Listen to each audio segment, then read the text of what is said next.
I'm Caitlin E, and welcome back to the Lit Review. I'm coming back and restarting the channel with a bang, and by bang I mean a new TBR board game.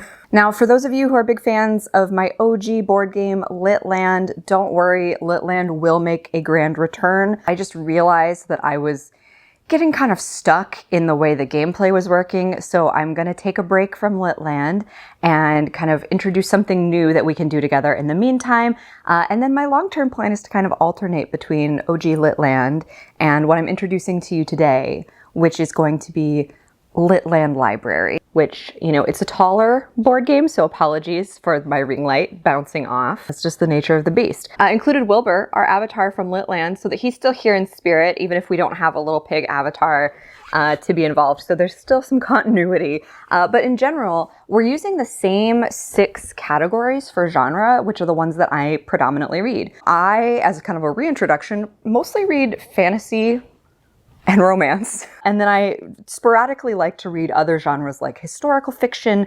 miscellaneous, which kind of just covers a little bit of anything not covered here, nonfiction, and young adult. So we're keeping the same color scheme, we're keeping the same genres, because those are still a core part of what I like to read. So without further ado, I am going to kind of like run you through the rules and operations of Litland Library. I will also leave the rules in the description box below if you would like to see what's up for yourself or just want to like skip over the intro and get to the goods. So how new Litland Library is this going to work?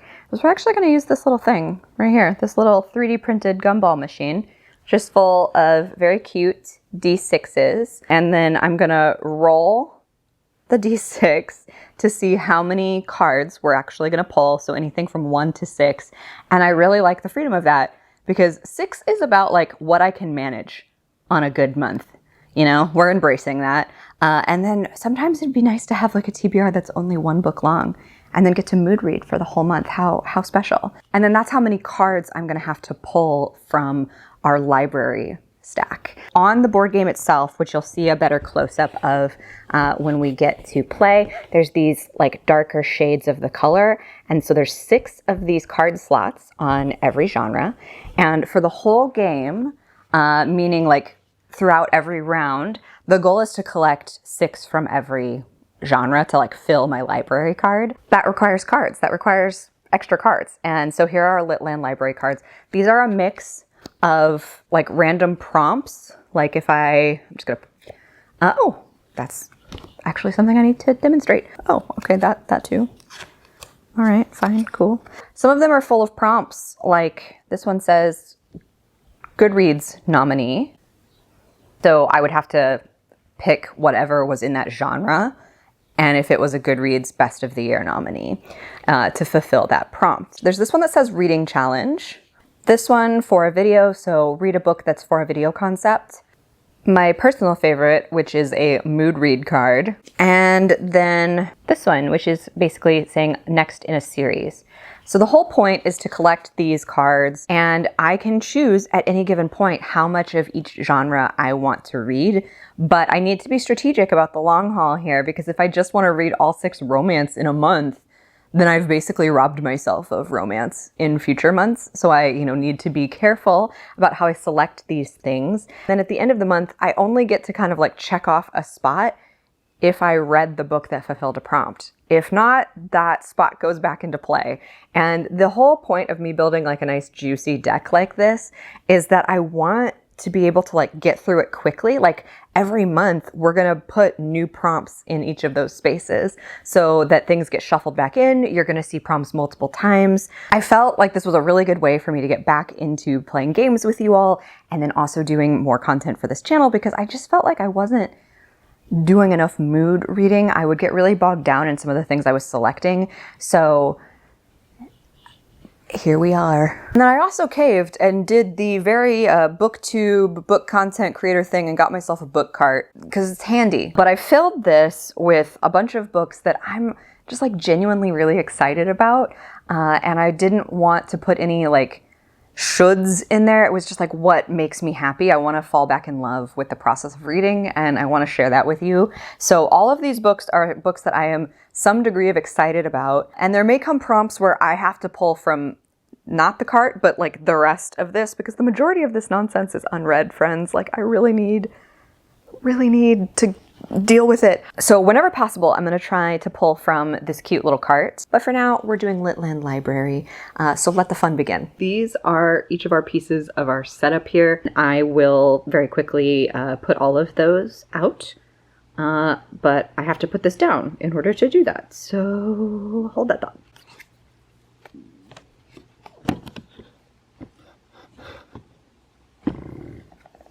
Hi, cat.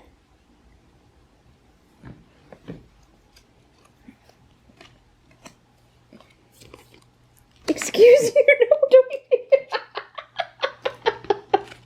Oh no, disaster kitten. Yikes. Okay, buddy.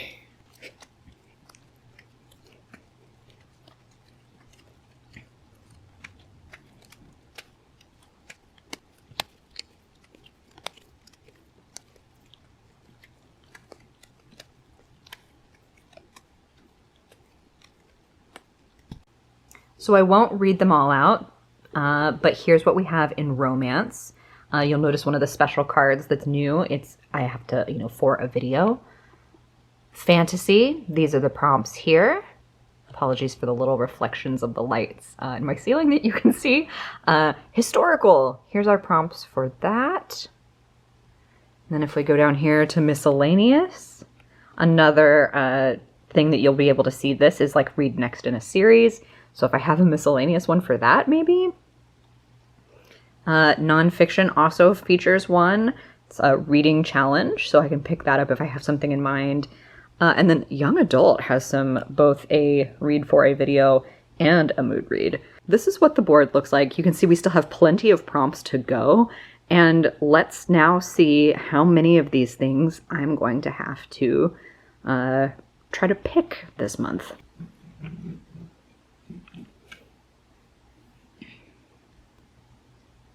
All right, so we're doing 6. We're doing the maximum number of pulls this month. Was I secretly hoping? Was I secretly hoping that it would be a 1? Yes. Did I get that? No. Okay, 6. Let's start pulling. Okay, I know I want to read at least one romance. And right now I'm actually going to try the magic system card. Okay. For the fun of it, I think I'm going to choose a pet pick in historical. I actually love a nonfiction audiobook, so I think I'm going to go with this. What am I in the mood to read even? Okay, I know I want to do a miscellaneous. I haven't done anything in miscellaneous in a minute, so let me actually think this through. Let's see. Miscellaneous could be poetry. It could be a graphic novel or a comic book. Thrillers, lit fic. Okay, you know what? I'm just gonna do odd number of pages because I feel like that's doing something. And then I really want to read some fantasy. But these are brutal. Let's find one that's rated 4 or more on Goodreads. I would also accept something on Storygraph. And then do I want to do young adult or do I want to pick another fun prompt from somewhere else? I could do the mood read for young adult. That might be nice. I'm honestly like not in the mood for young adult, and that's fine. That's what the system is all about. You know what? Let's just do next in a series in miscellaneous because I'm in a mood. Okay, well, we all knew I had to pull something from romance, and this was really hard because that category had such fun prompts in it. I want to do something with a magic system. So I've been actually taking a romantasy writing class from UCLA's online extension, and I've been really loving it, and so I really want to get back into romantasy and like fantasy romance and genre blending. So this was a really easy choice in terms of the prompt. It's not a very easy choice in terms of the shelf. I do still have Eidolon by Grace Draven on like this bottom shelf here. Maybe next time I will actually like get the camera lower to the ground and we can sit in front of the cart together so you can see everything. But down, ooh, hi. Yes. Come on, friend. I believe we can do it. Oh. Whew, okay.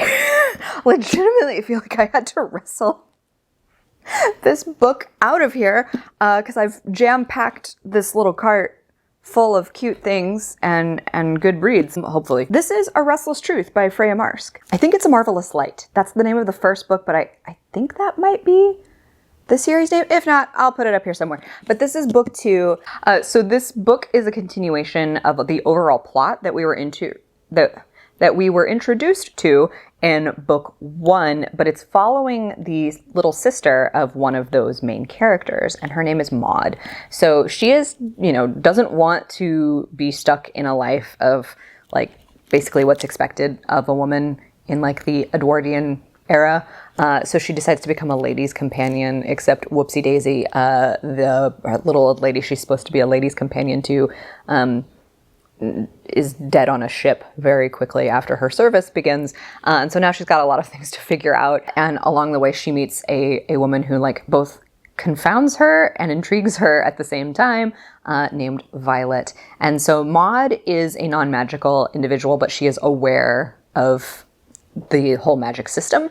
And I believe this is going to pick up in terms of like the broader plot, but it's really going to be centered more on Maud rather than the original people we were introduced to in book 1, which I find really intriguing. I read A Marvelous Light like 2 years ago now. So you can see I take my good sweet time between series, but I really loved it when I read it. So this is going to be perfect. And it's a sapphic romance historical fantasy, but there is a very clear magic system. In all my years of attempting to do this, I never really successfully got to do a pet pick. So we're gonna do it. This is a little chaotic right now, so general life update. You all, if you've been around for a little while, you know I have 2 cats. I have a Gizmo, a little fluffy wonder boy who's gonna be the one who helps us pick today. I have a sweet but shy tabby cat, Erwin, who sometimes makes his presence known in these videos. And then we just adopted a puppy. So I had to do this real fast because the puppy doesn't have any chill, and I kind of don't trust him with my books at this point. Gizmo is going to be our pick captain for pet pick, and this came from the historical one. So let me tell you a little bit about the 3 things that you'll see in the little clip. The first option, or I guess randomly first, is The Serpent and the Pearl by Kate Quinn. This is a Borgia historical fiction. I literally just bought it because it was Kate Quinn, and I freaking love Kate Quinn's historicals.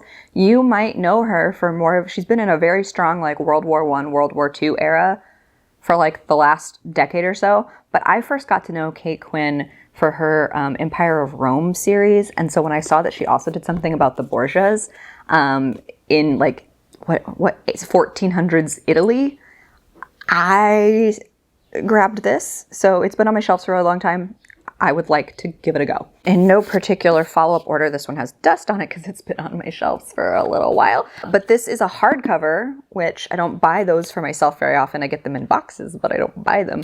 But it was because I was really scared that when it finally came out in paperback, this dope cover wouldn't be the cover choice, because I'm obsessed with this cover. There's something about it that is just so compelling to me. But it is A Tip for the Hangman by Alison Epstein. I don't know much about this other than it was a cover by. And it's about, I think, Kit Marlowe. Yeah, 1585, Kit Marlowe's last year at Cambridge. He receives an unexpected visitor, Queen Elizabeth Spymaster, who has come with an unorthodox career opportunity. This is kind of like a historical spy. I think there might be some like mild paranormal-ish in here. But it's even blurbed on the back by Kate Quinn. So option 2. And then option 3 is one that I'm putting on here because I do really still like to play like the little alphabet game. I'm just quieter about it. I don't haven't foregrounded it. But this is one of the only books I own that starts with Z. And it's Zoro by Isabel Allende. So like literally why I want to put this in the pet pick is because it starts with Z. Child of two worlds, the son of an aristocratic Spanish military man turned landowner and a Shoshone warrior woman. Young Diego de la Vega cannot silently bear the brutal injustices visited upon the helpless in the late 18th century California. And so a great hero was born. Skilled in athleticism and dazzling swordplay, his persona formed between the old world and the new, the legend known as Zoro. So this is going to be one of our options because, I don't know, I watched the Antonio Banderas movie a couple times growing up, and it left a mark, and so I'm still curious. I still long for Errol Flynn, Antonio Banderas level of like swordplay action stuff. So this is option 3. And then now I will show you the footage.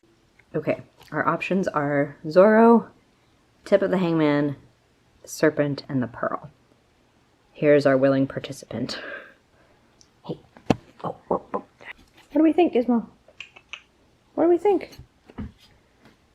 What do we want to see? Oh, all right. Great job. Okay. So the little guy picked Zoro. Listen, I'm excited for all 3 of the things. Hopefully you'll see the other ones in a TBR sometime soon, but like, I'm still excited for this. So, is the odd number of pages. And this like really threw me because when I started pulling books from my shelf, so many of them were even numbered, and I was like, did I accidentally screw myself over? Like, I ended up having to go to just Goodreads and look that way because I couldn't find something organically, like browsing through this stuff. At least according to Goodreads, which I will take as an authority in this limited time frame. I'm going to read Mooncakes, and this is by Wendy Xu, Suzanne Walker, and Guamet Gill. And it's a graphic novel, so it fits in with my miscellaneous goals. It's also so cute. I've been wanting to read this for a really long time. I keep trying to like save it for Halloween or like the fall because it's kind of witchy in nature, but I don't want to wait.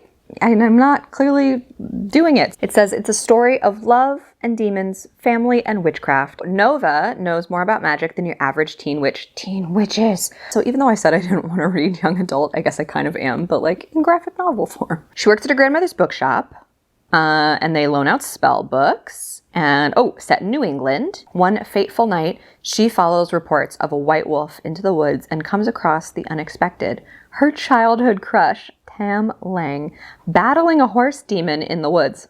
And so now we have, against the background of a slowly rekindling romance, Tam and Nova must investigate the dark supernatural forces, eager to claim wolf magic for evil.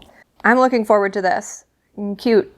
Cute, cute, cute. And then I decided, since I went through the trouble of introducing the new cards to you, I should at least choose a new card. I know I'm kind of doing this out of order. I think I chose the second miscellaneous like last, but also I want to do it because we're already talking about miscellaneous stuff. So,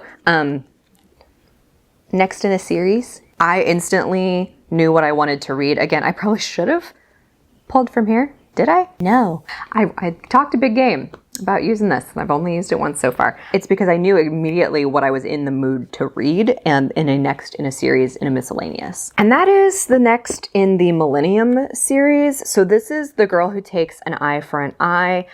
This was originally a series written by the author Stieg Larsson. And so Stieg Larsson passed away at least after the first 3 books in his broader series were written, and now it is being carried, like the series is being carried on at this point by multiple authors, but this particular one is by David Lagerkrantz. Point, they're being branded more as like a Lisbeth Salander novel because that's really what you're there to see at this point is Lisbeth Salander, who is just like awesome, queer, hacker, badass.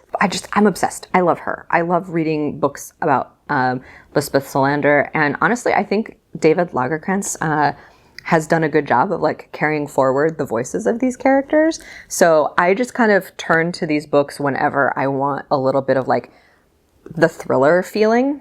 It's just a good time. I don't know. Something about these books just scratches the itch. And when I knew I had to do next in a series in Miscellaneous, since this is kind of a mystery thriller, I was like, ooh, I'm in the mood. So we're doing it. So I went with what I hope is a guarantee, and that is rated 4 on Goodreads. I would also accept Storygraph. I know I said that earlier, but like, it's kind of just a placeholder to say Goodreads. So this one, I don't have it on here because I already know what I have to read. It is required reading at this point for 2 reasons. One of my best friends desperately wants me to read this book, and I promised her that this would be the year I would actually commit and finish the book. And then 2, I'm actually partaking in a book club at work that is reading this book and dissecting it. So I have multiple very important reasons to finally get off my butt and read this. Gideon the Ninth by Tamsin Muir. I did try to read this on a TBR like years ago at this point, and I got like a chunk of the way in and really loved it. But then my brain got distracted and needed fluffier things, because one of the things I will say about this writing style, it's excellent. It's witty and dark and dense, but it is dense. The sarcasm of the main character, Gideon, helps lift that a little bit, but it is an intellectual thicket at the same time that it's a fun romp. But if this is your first time hearing about Gideon, whether it's from me or from somebody else, this is the first book in a series that is at least 3 books published. I believe we are in for at least 1 to 2 more, depending.